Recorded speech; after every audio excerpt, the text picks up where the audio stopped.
Hello बच्चों, आइए प्रश्न को देखते हैं। यदि दीर्घवृत्त के लघु अक्ष के एक सिरे की नाभीय दूरी k है और नाभियों के बीच की दूरी जो है वो 2h के बराबर है, तो दीर्घवृत्त का समीकरण क्या होगा, हमें ये बताना है। प्रश्न को हल करने से पहले इसकी मुख्य अवधारणा के बारे में चर्चा कर लेते हैं। मुख्य अवधारणा, तो यहाँ पे जो मानक दीर्घवृत्त होता है उसकी मैं तुलना करके सारी चीज बताता हूँ। पहले तो उसके बारे में, मानक दीर्घवृत्त होता है x का वर्ग बटा a का वर्ग प्लस y का वर्ग बटा में b का वर्ग बराबर हो जाएगा 1 के। यहाँ से मैं मान के चलता हूँ कि दीर्घवृत्त जो है, दीर्घ अक्ष जो है वो x अक्ष है, तो a बड़ा मान लिया मैंने b के। पहले तो मैं यहाँ पे चित्र बना देता हूँ दीर्घवृत्त का। ये अपने पास इस तरह से अपने पास दीर्घवृत्त आ गया। अब ये अपने पास बिंदु जो शीर्ष है, ये ए बिंदु बोल देता हूँ। ये दीर्घ अक्ष का जो सिरा है इसको मैं बी बिंदु बोल देता हूँ। इसके निर्देशांक हो गए माइनस ए कोमा जीरो के बराबर और इसके निर्देशांक हो गए ए कोमा जीरो के बराबर। इसी तरह लघु अक्ष के सिरे भी देख लेते हैं। ये अपने पास सी आ गया, इसके निर्देशांक हो गए जीरो कोमा बी और इसके निर्देशांक हो गए जीरो कोमा माइनस बी के बराबर। ठीक है। ये जो अपने पास दो बिंदु आ गए ये नाभियां कहलाती है। नाभियों में ये देखो F1 मैंने बोल दिया, इसके निर्देशांक है माइनस ए कोमा जीरो के बराबर और ये F2 बोल दिया, इसके निर्देशांक है ए कोमा जीरो के बराबर। अब देखो यहाँ पे और भी चीजें बता देता हूं मैं। सबसे पहले यहाँ पे लिखते हैं दीर्घ अक्ष की लंबाई। दीर्घ अक्ष की लंबाई, दीर्घ अक्ष की लंबाई किसके बराबर आ जाएगी? ये देखो ए और बी के बीच की दूरी 2a के बराबर है। फिर लघु अक्ष की लंबाई देख लेते हैं, तो लघु अक्ष की लंबाई ये बराबर है, देखो सी और डी के बीच की दूरी 2b के बराबर है।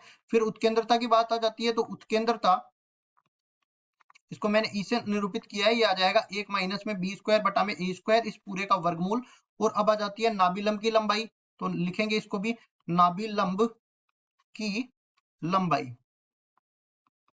ये बराबर किसके आ जाएगा? ये बराबर आ जाएगा 2b स्क्वायर बटा में ए के बराबर।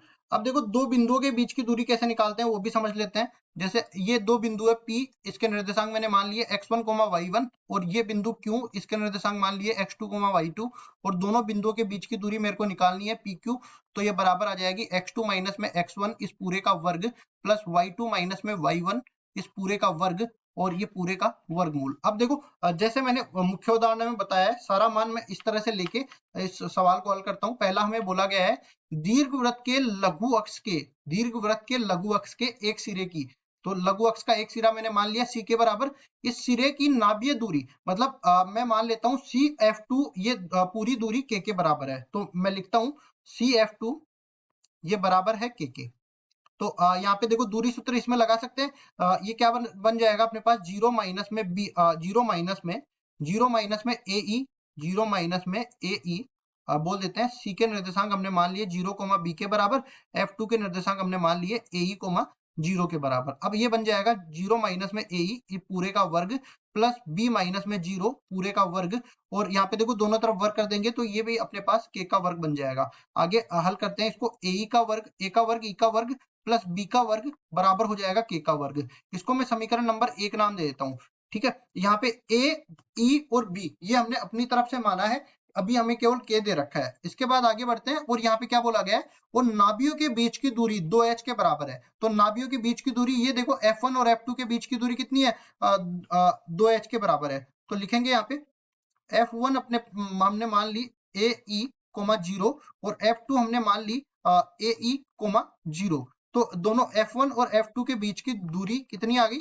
2AE के बराबर निकल के आ गई और ये सवाल में कितना दे रखा है? 2h के बराबर। तो लिखेंगे 2h के बराबर ये दे रखा है, मतलब AE का जो मान है वो h के बराबर निकल के आ गया। इस तरह से जो नाभि के निर्देशांक है ना वो किसके बराबर आ गए? देखो F1 जो मैंने माना था कितना? माइनस ए ई कोमा जीरो के बराबर, वो F1 किसके बराबर निकल के आ गया? ये बराबर आ गया माइनस एच कोमा जीरो के बराबर। इसी तरह यहाँ पे F2 जो मैंने माना था ए ई कोमा जीरो के बराबर, वो F2 निकल के आ गया h कोमा जीरो के बराबर। तो यहाँ से देखिए इसको मैं समीकरण नंबर 2 नाम दे देता हूँ। यहाँ पे a का वर्ग, ई का वर्ग भी निकल के आ जाएगा और b का वर्ग का मान मैं निकाल सकता हूँ। तो देखो यहाँ पे समीकरण 1 और समीकरण 2 को हल करते हैं।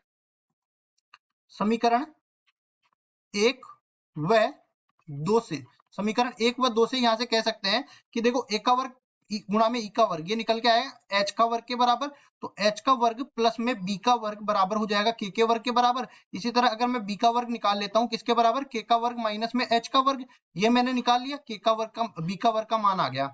अब उसके बाद में देखो हमें और क्या निकालनी है? तो दीर्घवृत्त का समीकरण हमें निकालना है। तो देखो दीर्घवृत्त का समीकरण हमने मानक रूप में यह माना था, बी का वर्ग निकल के आ गया। अगर मैं ए का वर्ग और निकाल लूं तो दीर्घवृत्त का समीकरण इस तरह से मैं बना सकता हूँ।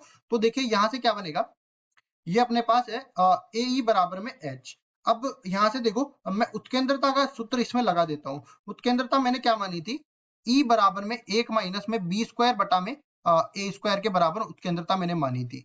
अब उसके बाद क्या कर लेते हैं, देखो इसका वर्ग कर लेते हैं और ये बराबर हो जाएगा ई का वर्ग और गुणा में, ये देखो लघुत्तम लेने के बाद ए का वर्ग भी उधर चला जाता है और बराबर में ये हो जाएगा ए का वर्ग माइनस में बी का वर्ग। तो कुल मिला के ए का वर्ग गुणा में ई का वर्ग, ये किसके बराबर निकल के आएगा, एच के वर्ग के। तो लिखते हैं यहाँ पे एच का वर्ग यहाँ पे आ जाएगा बराबर में ए का वर्ग तो है ही, और साथ ही साथ बी का वर्ग कितना मिल गया मेरे को, के का वर्ग माइनस में एच का वर्ग। तो माइनस में के का वर्ग प्लस एच का वर्ग हो गया। अब देखो दोनों तरफ एच का वर्ग और एच का वर्ग तो आपस में कट गया और एक का वर्ग निकल के आ गया के वर्ग के बराबर। अब ए का वर्ग भी आ गया और बी का वर्ग भी आ गया। तो दीर्घवृत्त का समीकरण क्या लिखा था मैंने, एक्स का वर्ग बटा में ए का वर्ग, ए के वर्ग की जगह आ गया के का वर्ग, और प्लस में वाई का वर्ग बटा में बी का वर्ग, और बी के वर्ग की जगह आ गया के का वर्ग माइनस में एच का वर्ग बराबर में हो गया 1 के बराबर। ये आ गया अपने पास दीर्घवृत्त का समीकरण और यही हमारा उत्तर है। आशा करता हूँ ये सवाल आपको समझ में आया होगा। धन्यवाद।